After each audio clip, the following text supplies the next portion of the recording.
আসসালামু আলাইকুম। আজকে নবম শ্রেণীর ইংরেজি বইয়ের চ্যাপ্টার 4 টোনস ইন স্টেটমেন্ট এর 4.3.5 নিয়ে আলোচনা করব। তো ইতিমধ্যেই কিন্তু আমি 4.3.5 এর যে প্রশ্নগুলো এখানে দিয়েছে সেই প্রশ্নগুলোর উত্তর নিয়ে আলোচনা করব। ইতিমধ্যেই কিন্তু আমি যে এখানে যে text be peace and acceptance এই টেক্সটটি ছিল, এই টেক্সটটি খুব সুন্দরভাবে অর্থ সহকারে আমি তোমাদেরকে বুঝিয়ে দিয়েছি। যারা এখনো এই টেক্সটের ক্লাসটি করেনি তারা অবশ্যই আমার এই চ্যানেল থেকে করে নিবে। তো আজকে আমি এই যে প্রশ্নগুলো রয়েছে এখানে টেক্সট বি এরপর যে প্রশ্নগুলো আমাদের উত্তর করতে বলা হয়েছে সেগুলো নিয়ে আলোচনা করব। তো এখানে এ নাম্বারে বলা হয়েছে what emotions does the speaker convey towards Wilbur in the passage. তো এই অনুচ্ছেদে বক্তা, স্পিকার মানে হচ্ছে বক্তা, উইলবারের প্রতি কীরকম সমবেদনা, কীরকম আবেগ প্রকাশ করেছিল। What emotion does the speaker convey towards Wilbur in the passage. তো উইলবারের প্রতি বক্তা কীরকম আবেগটা প্রকাশ করেছিল সেটা আমাদের কাছ থেকে জানতে চেয়েছে। তো এটা আমরা খুব সুন্দরভাবে এর উত্তর করতে পারবো, কারণ আমরা গত ক্লাসে যে প্যাসেজটি পড়েছিলাম সেখানেই কিন্তু আমরা দেখেছি যে এখানে উইলবারের প্রতি বক্তা কী ধরনের আবেগটা প্রকাশ করেছিল। তো এটার উত্তর আমরা এখন দেখব। তো এ নাম্বার প্রশ্নটির উত্তর হবে দ্য স্পিকার কনভেইস, স্পিকার প্রকাশ করেছে ইমোশনস আবেগ of comfort, reassurance and deep sense of care towards Wilbur in the passage. এখানে বক্তা উইলবারের প্রতি সান্ত্বনা, আশ্বাস এবং যত্নের গভীর অনুভূতি প্রকাশ করেছে। রিঅ্যাসিওরেন্স মানে আশ্বাস, and deep sense of care এবং যত্নের গভীর অনুভূতি, এবং কি করেছে কমফোর্ট অর্থাৎ সান্ত্বনা প্রকাশ করেছে। এটা কিন্তু আমরা দেখেছি যে প্যাসেজে দ্য স্পিকার অর্থাৎ বক্তা উইলবারের প্রতি এই ধরনের আবেগটাই প্রকাশ করেছে। এখন আমরা যদি বি নাম্বার প্রশ্নটি দেখি তাহলে আমরা দেখতে পারবো বি নাম্বার প্রশ্নে এখানে কি বলা হয়েছে, what do the frozen world and this precious days mean in the passage.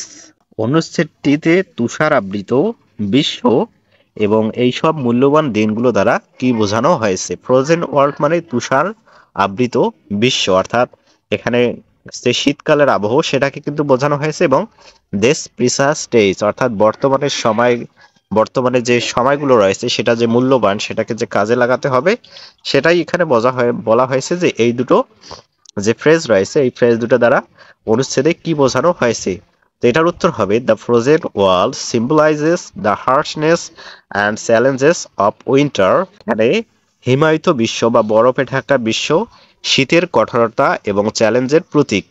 Symbolise মানে হচ্ছে প্রতীক, হার্শনেস মানে হচ্ছে কঠোরতা, অ্যান্ড চ্যালেঞ্জেস অফ উইন্টার এবং উইন্টারের যে চ্যালেঞ্জগুলো রয়েছে সেটার একটা প্রতীক।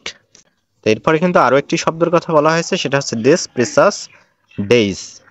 তো এটা হবে while this precious days refer to the present moment and the beauty and value of life. এই মূল্যবান দিনগুলি এই ফ্রেজটি দ্বারা বর্তমান মুহূর্ত এবং জীবনের সৌন্দর্য ও মূল্যকে নির্দেশ করে। বর্তমান যে মূল্য, সময়ের মূল্য সেটা নির্দেশ করে, এবং জীবনের সৌন্দর্য অর্থাৎ জীবনে এক সময় এই বর্তমানকে যদি আমরা কাজে লাগাতে পারি তাহলে জীবনে এক সময় সৌন্দর্য ফিরে আসবে। সেটাই কিন্তু এই ফ্রোজেন ওয়ার্ল্ড এবং দিস প্রেসাস ডেজ দ্বারা এই প্যাসেজে বুঝিয়েছে। তো বি নম্বর প্রশ্নের উত্তরটি আমরা দেখলাম। এখন আমরা সি নম্বর প্রশ্নটি দেখব এবং প্রশ্নটি দেখার পর আমরা সেটার উত্তর করার চেষ্টা করব। What sense do the imageries of changing seasons, melting ice, returning birds and awaking frogs convey to you? তো এখানে 3 নম্বরে যেটা বলা হয়েছে, হোয়াট সেন্স ডু দ্য ইমাজারিজ মানে হচ্ছে দৃশ্যাবলী, অফ চেঞ্জিং সিজন মানে পরিবর্তনশীল ঋতু, মেল্টিং আইস মানে বরফশীল, গলনশীল বরফ অর্থাৎ যে বরফগুলো ধীরে ধীরে গলে যায়, অর্থাৎ গ্রীষ্মকালে বরফ কিন্তু ধীরে ধীরে গলে যায় সেটার কথা এখানে বলা হয়েছে। রিটার্নিং বার্ডস পাখিদের ফিরে আসা, and awakening frogs convey to you এবং ব্যাঙের ডাকা তোমার কাছে কি বোঝায়। এই সমস্ত যে সেন্সগুলো রয়েছে বা এই সমস্ত ফ্রেজ বা ওয়ার্ডসগুলো রয়েছে এগুলো দ্বারা তোমার কাছে কি বোঝায়, তুমি এই সমস্ত শব্দগুলো দ্বারা কি বুঝো। এখানে তোমার যে ভাবনাটা এই সমস্ত যে ফ্রেজগুলো রয়েছে সেগুলো পড়ার পর তোমার যে ভাবনাটা আছে সেটা তোমার কাছ থেকে জানতে চেয়েছে।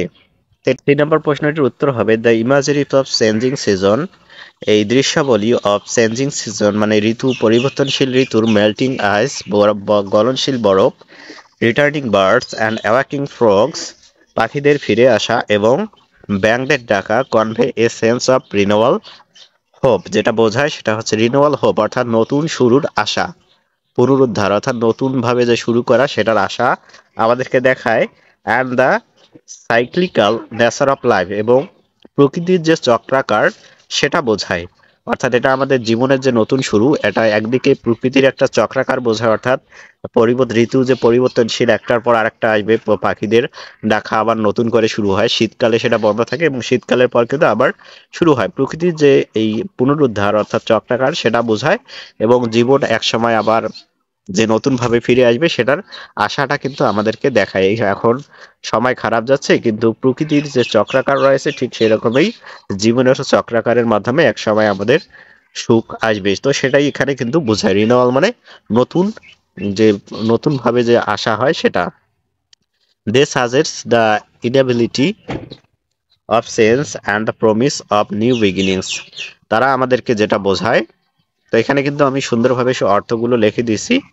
তারা আমাদেরকে যেটা বোঝায়, তারা পরিবর্তনের অনিবার্যতা, অর্থাৎ প্রকৃতি যে পরিবর্তনশীল এটার অনিবার্যতা, এটা প্রকৃতি পরিবর্তন হবেই, এবং নতুন শরীর প্রতিশ্রুতির পরামর্শ দেয়। প্রমিস মানে প্রতিশ্রুতি, এবং সেটার পরামর্শ বা সেটা যে শুরু হবে সেটা আমাদেরকে বোঝায়। তো এটা হচ্ছে সি নাম্বার অ্যান্সার। এখন আমরা ডি নাম্বার প্রশ্নটি নিয়ে আলোচনা করব। তো এরপর ডি নাম্বার যে প্রশ্নটি সেটা হচ্ছে আমরা দেখে নেই, এবং তারপর ডি নাম্বার প্রশ্নটির উত্তর করার চেষ্টা করব। Identify specific words or phrases in the text that convey a sense of comfort and assurance.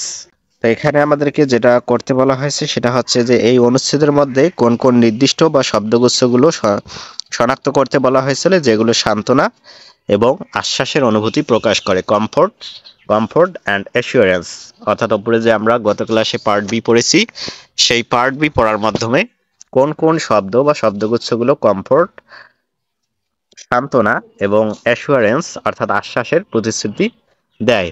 Explain which tone is contributed, এবং ব্যাখ্যা করতে হবে কোন টোনটা কন্ট্রিবিউটেড করেছে বা অবদান রেখেছে।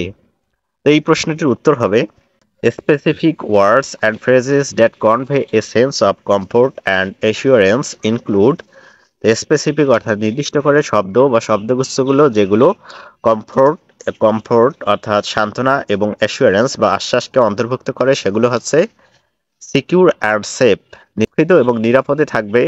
নাথিং ক্যান হার্ম ইউ, কোনো কিছুই তোমাকে ক্ষতি করতে পারবে না, অর্থাৎ এগুলো কিন্তু সান্ত্বনা এবং আশ্বাস। তোমার এগুলো দ্বারা কিন্তু নাথিং ক্যান হার্ম ইউ, দেখো এগুলো দ্বারা কিন্তু আশ্বাসের প্রতিশ্রুতি দিচ্ছে যে তোমার কোনো ক্ষতি হবে না, অর্থাৎ উইলবারকে এখানে আশ্বাস দেওয়া হচ্ছে। দ্য টোন অফ সোলাস, কমফোর্ট অর্থাৎ সান্ত্বনার এই যে যে আমরা দুটো ফ্রেজেস দেখলাম বা শব্দগুচ্ছ দেখলাম, এগুলো হচ্ছে সোলাস বা কমফোর্টের টোন। You will live to enjoy, এরপরে আবার কিন্তু বলা হয়েছে you will live to enjoy and this precious days, এই মূল্যবান দিনগুলো। এই যে দুটো ফ্রেজ বা দুটো শব্দগুচ্ছ রয়েছে এগুলো দ্বারা কি বোঝানো হয়েছে দ্য টোন অফ অ্যাসুরেন্স অর্থাৎ আশ্বাসের টোন।